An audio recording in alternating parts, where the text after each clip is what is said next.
This is the Night Wolf howling at you, and today we're going to look at the ThunderCats Willa figure from Super 7.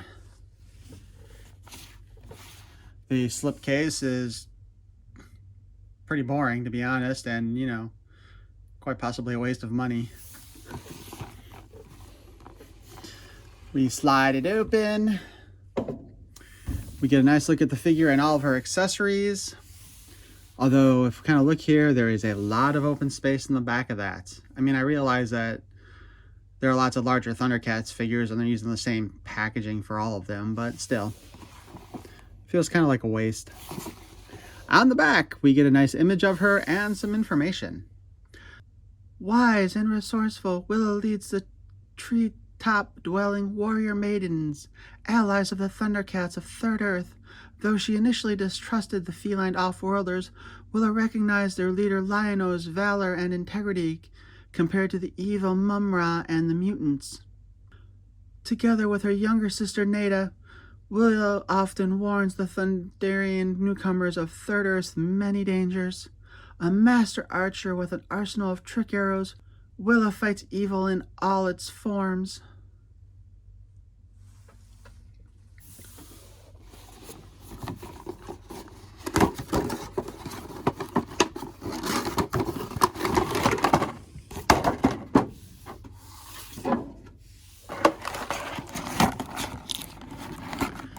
Well, it looks like she's only got a little strappy thing at her waist. And it's a double strap. God.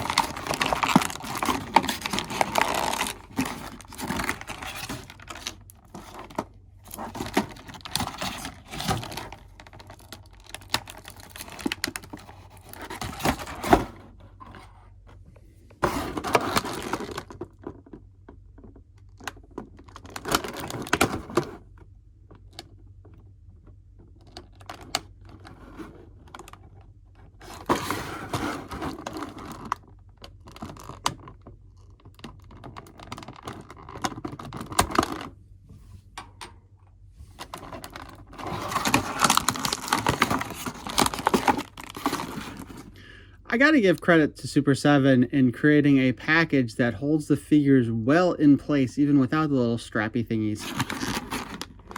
Damn you.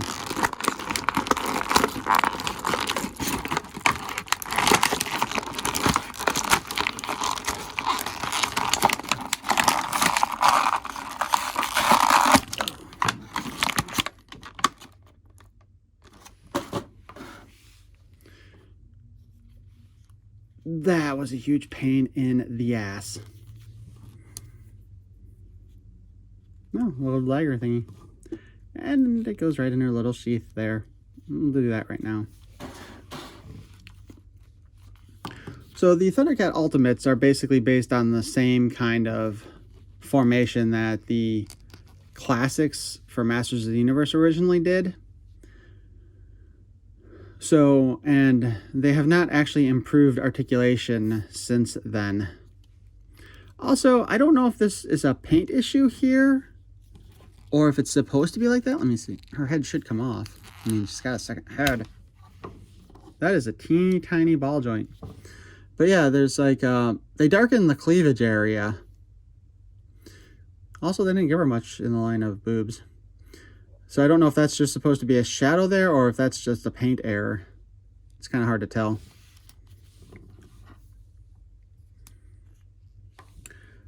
She's got a very stern looking expression on this face.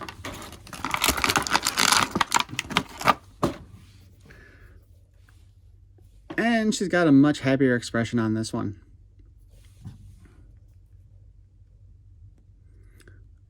I don't know which one I'm going to display her with. Other than that, the hair is pretty much the same, just the head itself. Let's go with Miss Stern to start with. So, articulation-wise, Super 7 standards here. Her head can spin around on the ball joint. There's not that same kind of hinge setup that other action figures have had recently. Right? Yeah. Because it's just a pure ball joint where you know, our Masterverse and even our G.I. Joe have some leeway here, a hinge ability to give a little bit of extra movement.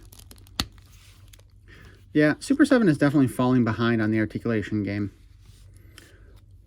Her arm goes up and down, spins around. They did not give us a bicep cut, which actually means it's got less articulation than the standard kind of style. I'm trying to think, because the only other Super 7 ThunderCat figure I've opened up is Mandora. And I don't remember, I thought she had a bicep cut. And maybe they didn't want to do that because of the being full skin, but I don't see a reason why, because you would assume if they're making Willa, they'd make her sister at some point, and they probably would have the same upper arms, so there's no reason to cheap out at that point, right? We've got a single hinge at the elbow, and it can, you know, spin around here.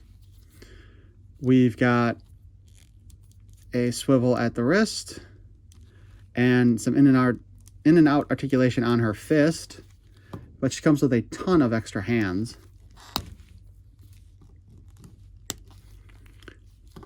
She's got a boob cut, so she can kind of twist up there a little bit. Can't go all the way around. There does feel like there is a ball joint up there that gives her a little bit of a crunch ability. She does have a full waist swivel, however. What the hell? Her belt. What the hell? Okay, her belt is in fact a separate piece. So actually, I wonder, it probably should be more towards the side. Her skirt is cut to allow for the legs to move a little bit more. So we can kick up, and we can kick back about yay far. There is no... Is there? Wait, hold on. Okay, so yeah, there's a hinge here, so we can kick out to the side if we want. There's no thigh cut, however. And the no thigh cut is still the same with the Masters of the Universe, although you used to be able to kind of like turn them at the ball joint a little bit better. And I guess there is still some of that here up in the hip. So instead of like the thigh cut itself, there's just kind of like a little loosey-goosey bit here, so you can get a little bit of additional motion. We've got a single joint at the knee. We can twist there as well. We have the hinge at the foot, and we do have the peg to spin it around a little bit more. And she's got bare feet, so if you have a foot fetish, this is the figure for you. They did not do a particularly good job paint matching the skin tone here with the skin tone of the plastic, though, if we're going to be perfectly honest about this. It is really, it's pretty blatantly off, to be perfectly honest. I don't know if they would have been better off molding the top in the skin tone and then painting it to give us a... I don't know which one would actually have ended up causing more of a problem, you know? Because if they couldn't match this orange to the rest of the orange they were using, that would throw it off too. But then again, you know, based on the cut of the top here, I think that would stand out less, or at least look more natural than this weird skin tone color they failed at. And we've already gone over her other head. Let's go ahead and get out some of her equipment.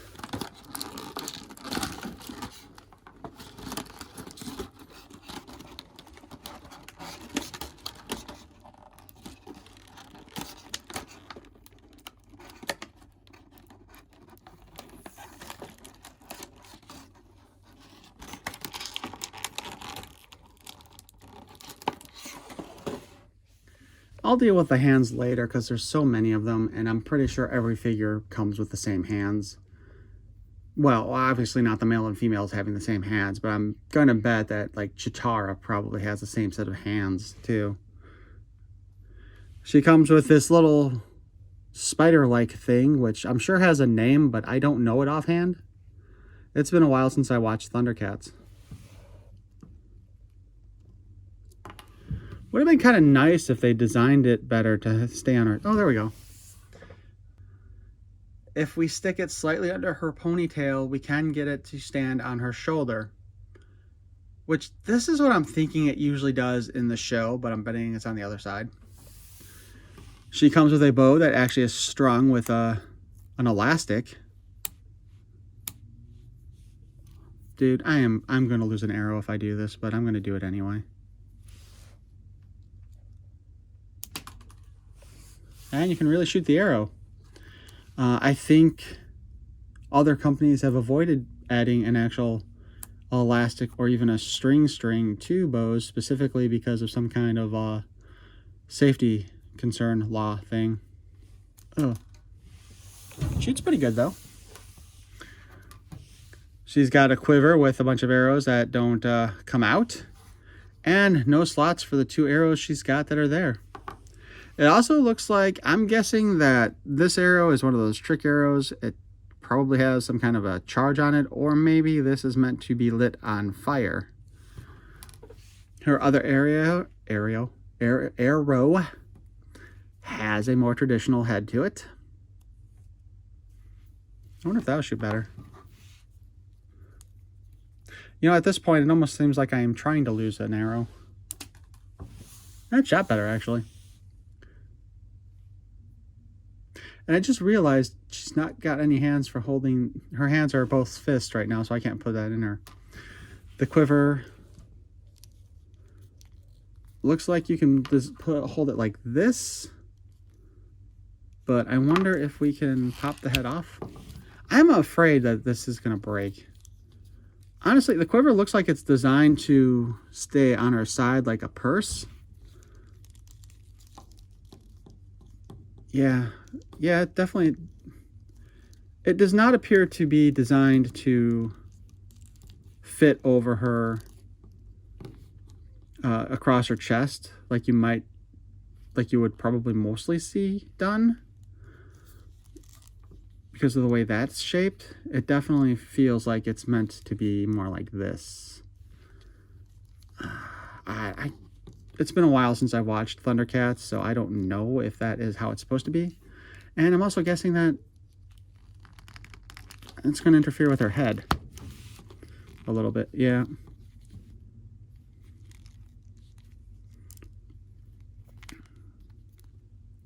I don't like the way this sits. I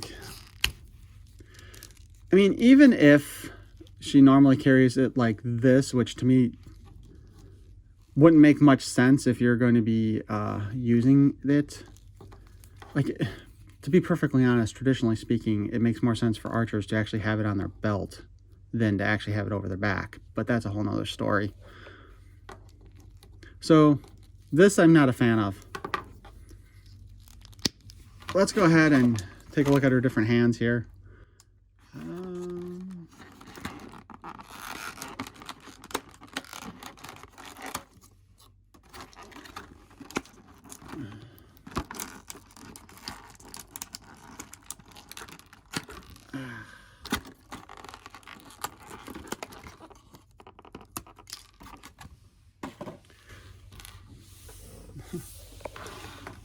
First off, I just want to take a quick look here. All right, so we got 2 slapping hands. We've got 2 gripping hands.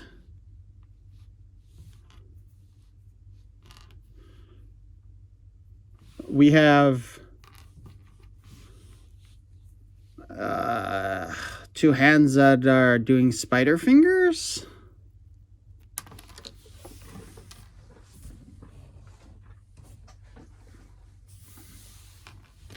And we've got 1 hand that looks like it is designed to hold the arrow. So,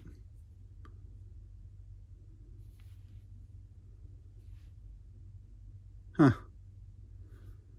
Is there a finger? I wonder if that finger is supposed to be that curved. Yeah, actually. Yeah, I guess that's about right. So she is right-handed.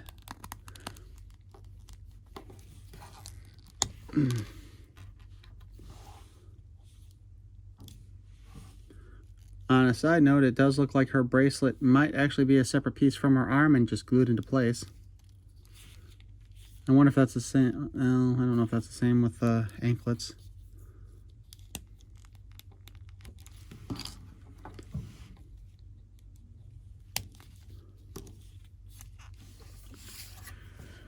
wonder if she'll fit on my...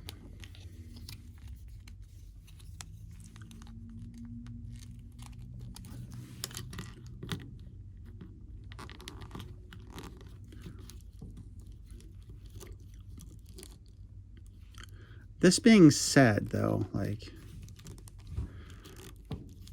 Okay.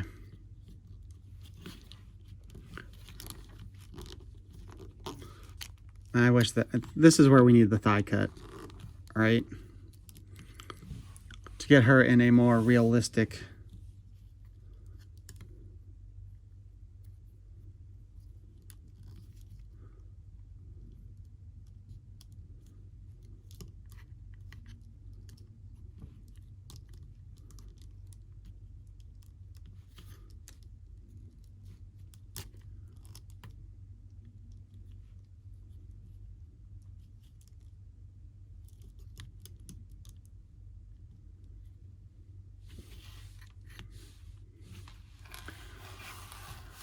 I think that's about as close to an actual archery pose that I can actually get her hand into. I do think a bicep swivel would have helped. Let's see. She's holding the bow like that.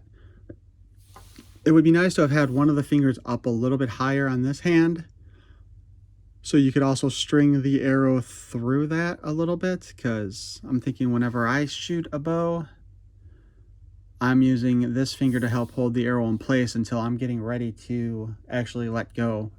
So pull back, slide the finger, and let go. So...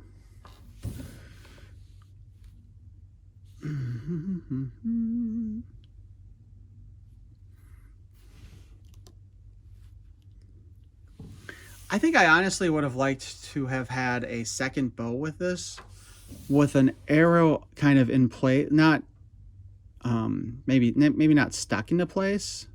Although having it so it's already slightly, although having it all plastic and slightly pulled back with an arrow attached would probably look better for display purposes. The fact that they got the strings in the wrong spot too is kind of annoying. But yeah.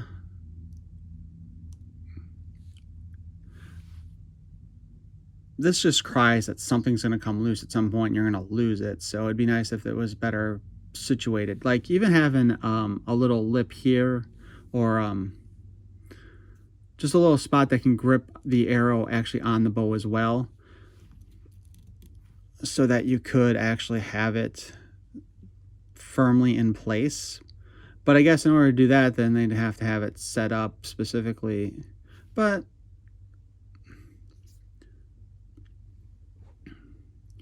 it would have to be set specifically for the positioning of the hands and the arrow. And again, this is where the bicep swivel I think would have been handy, because we could have also done a little bit more twisting of this here. A double jointed elbow would have been great for this. Although that being said, trying to get Shadow Tracker to hold his bow from the G.I. Joe Classified line, even with the double joints and the bicep swivel, is also very difficult. But I think a lot of that comes with his actual armor piece too, because that gets in the way a lot. Anyway.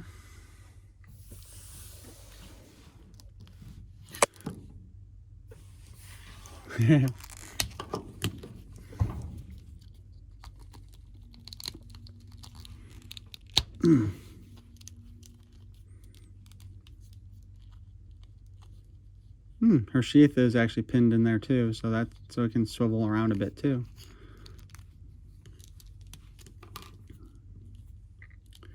However, let's see, I don't know if that's just because that's a fist.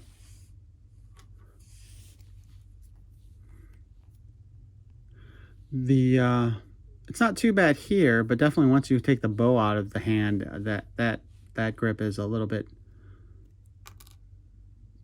too loose. Well, even this grip is a bit loose too for that knife. But anyway, I don't know. Super 7 likes to give you lots of hands, most of which are probably useless, I guess. Oh, I think...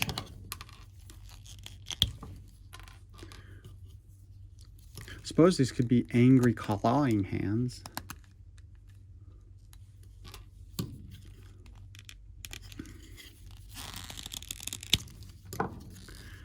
It's too bad they didn't give us an angry head, but then again, Super 7's doing that thing now where you get extra heads if you order a whole all the ones from them. Be like a cat. Yes!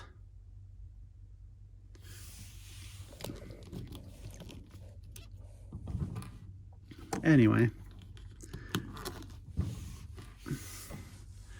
I think I'm starting to fall in that category of a person who thinks that Super 7 is charging way too much for what they're giving.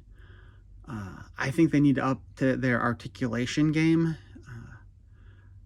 This may have been standard I guess technically not even quite standard articulation back when Classics came out, because Classics had the best articulation of the mainline figures for a long time. I mean, okay, we're not even going to bring up Spawn and McFarlane, because, I mean, he did a lot of articulation there, but his figures are also dropping articulation too lately.